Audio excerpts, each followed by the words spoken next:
All right, everybody, you should have this little techniques paper. I need you to put your name at the top along with your code, and then so your 5th grade, and then whatever the day of the week you have art. So go ahead and write that up at the top. Next, in this box, I want you to go ahead and draw a circle. And then over here in the corner, I want you to draw just a little sun or a light bulb. That is our light source.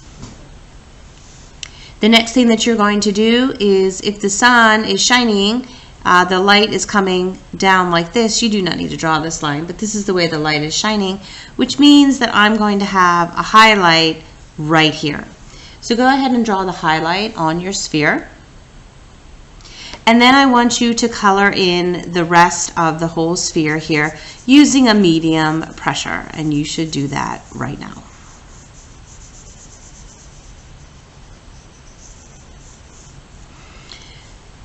All right, so now I have that colored in, and we're going to get into some shading and some cast shadow.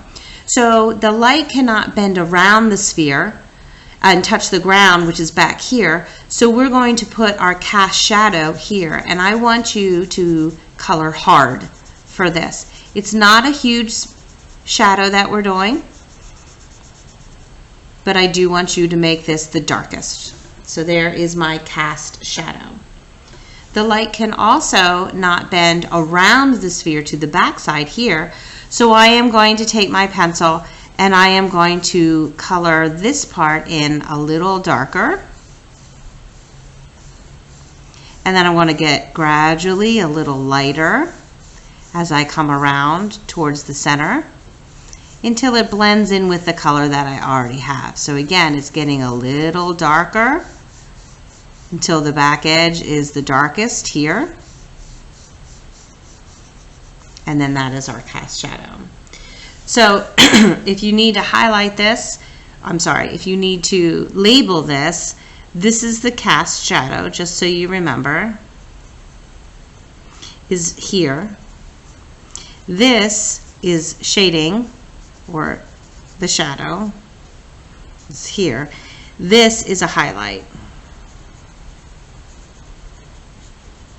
And this whole idea here that you went from light to dark, that is your blending. So all of this in here is blending. All right, moving on to the next one, we have stippling. And stippling, a lot of people really bang and make a lot of noise, but you do not have control when you're doing that. Stippling can be dots, but it should be quiet,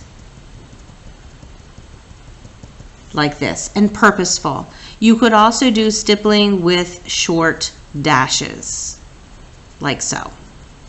So I want you to try both the dots and the short dashes of stippling.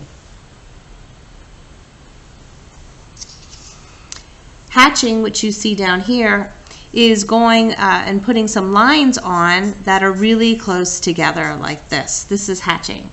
So if I was taking this sphere, you don't have to draw this, I just want to show you, and I was doing hatching, I would be doing hatching around the ball or the sphere, like so. And the last one we have over here is cross-hatching. And cross-hatching, you start with your hatching lines, and then you're going to cross over them like this. And again, if I was going to redraw this really fast, I would start out with my hatching lines this way, and then my cross-hatching lines would come in like so. All right. Some things that you don't want to do. We don't want to see your hatching lines really far apart like this. They do not look like hatching. And we don't want cross-hatching lines to be like this. You end up looking like you have a tic-tac-toe board. So I hope that helps. You're going to be using some of these techniques on your project. So this is just a little practice for you.